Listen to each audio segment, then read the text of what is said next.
let's clarify some things about rules, no?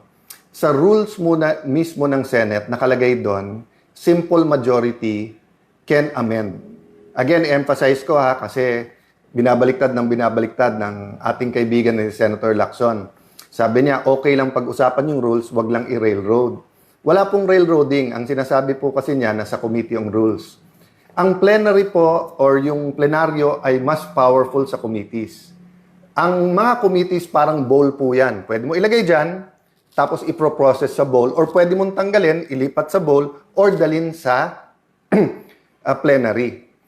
Ang rule po ng Senate, hindi po kailangan dumaan ng katulad po ng pinagdadaanan ng bills.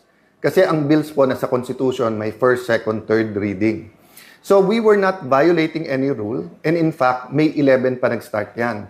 So nasa nagsasabing nagmamadali kami, May 11 pa yan eh. So sabi nila, Monday na lang. Bakit? Kasi po, iilan lang sila nandun during that Tuesday night.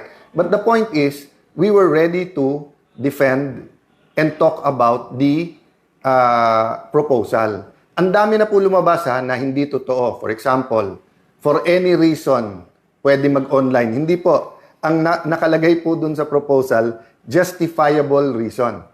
And the Senate President still has to consult the Majority Leader and Minority Leader case-per-case basis. So, hindi po to blanket na anytime for any reason, pwede ka na mag-online.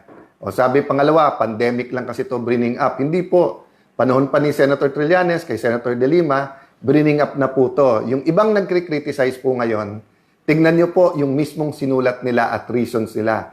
They were arguing from the point of view of representation. So, representation is very important now. Why? Because it's all about control. But before I talk about control, Senator Pia reminded me na binabasa niya, ang dami na lumabas about participation sa impeachment through online.